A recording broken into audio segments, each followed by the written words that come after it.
on the last episode of the Solemn Bard. In a swirling vortex of magic where reality and dreams intertwine, our talented troubadour, Mordecai, found himself whisked away, leaving behind the familiar sights and sounds of his homeland.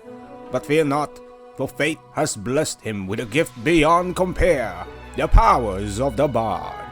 With a melody on his lips and a song in his heart, our Bard has embarked on a musical odyssey across this land of boundless wonder. Whether in the face of fearsome dragons, towering giants, or even the very gods themselves, our Bard's melodies resonate, weaving tales of heroism and triumph. For the power of music knows no bounds, my friends. It binds hearts, uplifts spirits, and transcends the limits of time and space.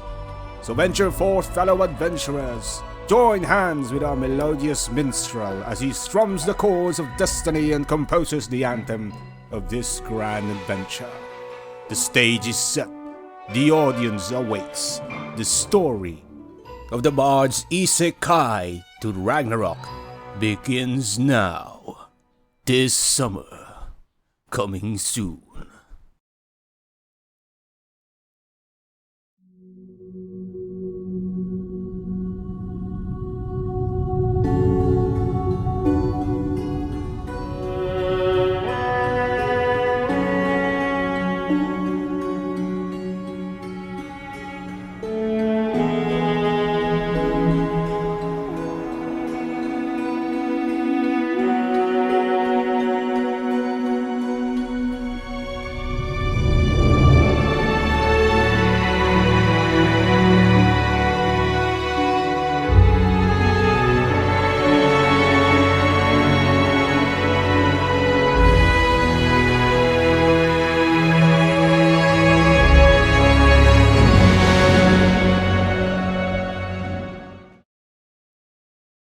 A scab turns into a scar when you pick at it too much. A wound scars when it doesn't receive proper care. Kamigawa is bleeding. Ravnica is too. But Ravnica's got plenty of walkers to keep it safe.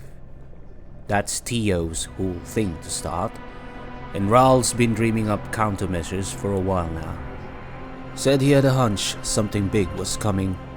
They can handle things there for a while, at least. Kaya and Varaska were supposed to hold Ravnica down while Jace coordinated with the other planes. That wasn't going to happen now. They'd manage without them. Kaito asked her for help stanching the bleeding on Kamigawa, and after what they'd been through, helping is the last she can do, even if she's got her own wounds to worry about. Kaya's not sure how long hers will hang around. Are these the sort of memories that change who you are in the afterlife? If so, she's hopelessly lost. Seeing New Phyrexia was bad enough, but being in the middle of an invasion, watching New Phyrexia tear a plane limb from limb, the only way to keep from hurting is to let herself go numb to the sights. There's too much going on to save everyone. The ground rattles with the cratering footfalls of centurions. Snarling machines, hounds, roams the streets, some with people caught inside their lattice of bone. Centuries of history evaporate in an instant. Hundreds of potential futures are snuffed out all at once. There's no time for thinking about it. No time for bitterness over how this all happened or why she's the one who must pull the gate watch together. No time for wondering what might go wrong. People are falling. No time to reconcile with the way her stomach twists after a planeswalk either. There's only moving, only doing. She must act. Kaya runs. One leap takes her into a balcony as it splits off. Another sees her landing on the teetering floor beyond. Horror sets in a second later. The houseplants, scattered clothing, and ruined kitchen give breath to her worst fears. This was a residential building. Hopefully most of the inhabitants escaped. A half-finished bowl of noodles at least says the people in this unit did. But there are others, aren't there? The scream catches her ear, muffled by the ongoing chaos. Kaya faces through the wall, with its knickknacks and mementos, trying not to think about how all these things will be lost after today. A young boy and his dog quiver in the corner on the other side. Fallen supports have trapped the two of them in place. There's space enough for the dog to squeeze through, but the boy would have far more trouble. Kaya can't leave them here.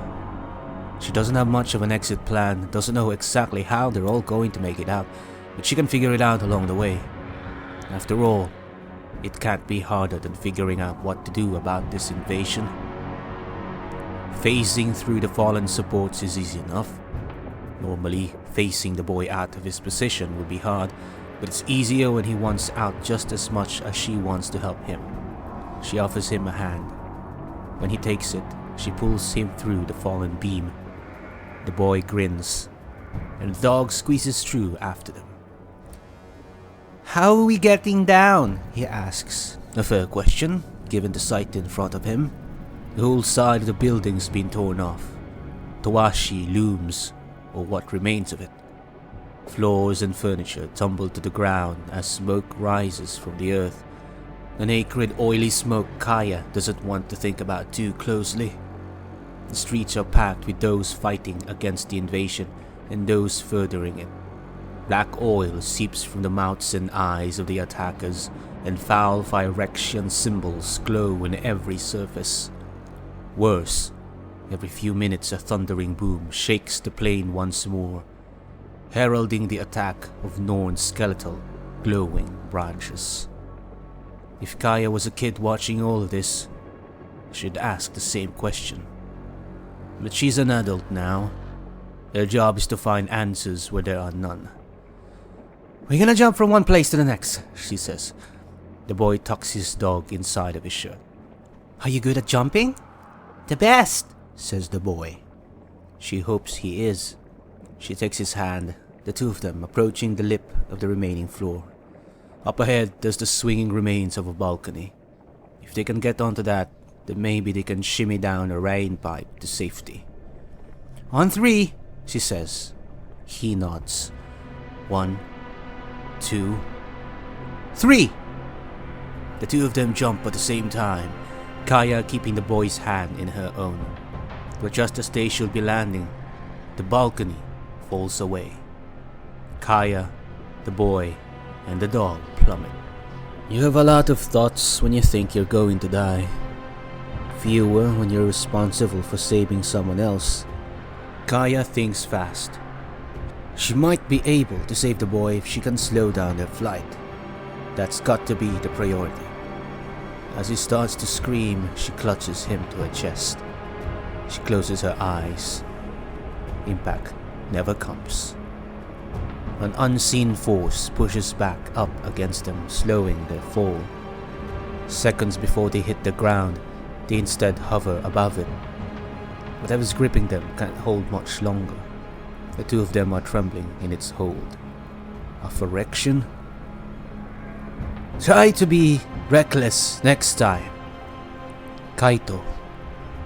Kaya opens her eyes to see him. His telekinesis is barely holding them up. Sweat beads on his forehead.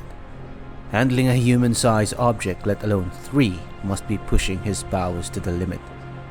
Blood, oil and dirt are spattered across his slick armor.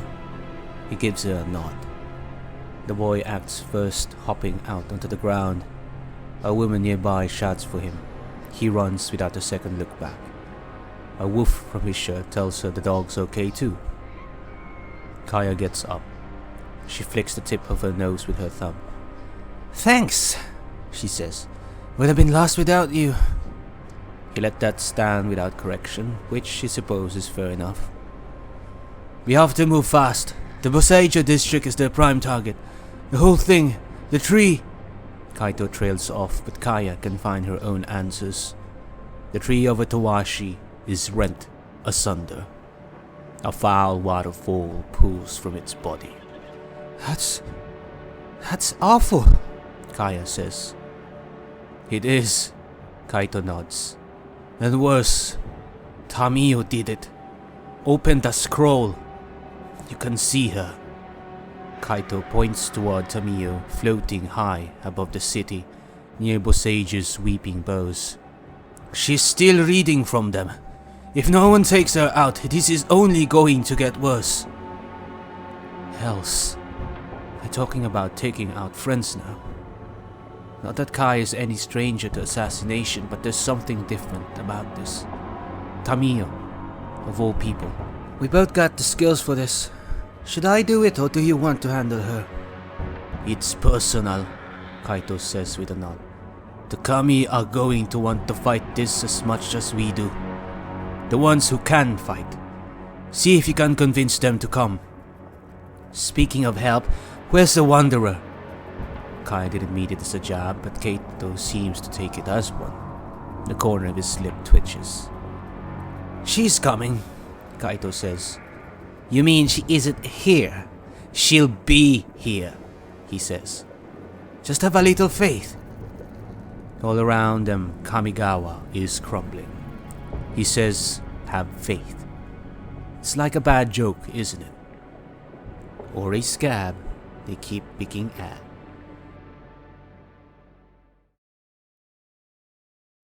I don't know about you, but I could have sworn someone is narrating my life's journey, or whatever it is that I am doing here. I don't know where that voice comes from, or who it is that is talking about me, but it gives me a very eerie feeling, as if being stuck in this strange world isn't enough. I wonder who it is. Anyway, I am still on my journey on the way to Pion. And hopefully, if I was not accosted by monsters or thieves along the way, I will be there in the next day or so. And I hear these strange sounds in the background as well. Screeching metal or whatever it is. Anyway, I hope I will be safe. And next time we see each other, I will be in new climes, hopefully. And I hope that eerie voice narrating my move doesn't come back. It's very unnerving. Oh well, time to go. Until next time, my friends, I am Mordecai, the Solemn Bard, bringing you more stories soon. Very soon. Of course, I will need to get moving so that I can, tell stories, maybe compose ballads and all that stuff that the Bard does. Anyway, yeah, going. Bye.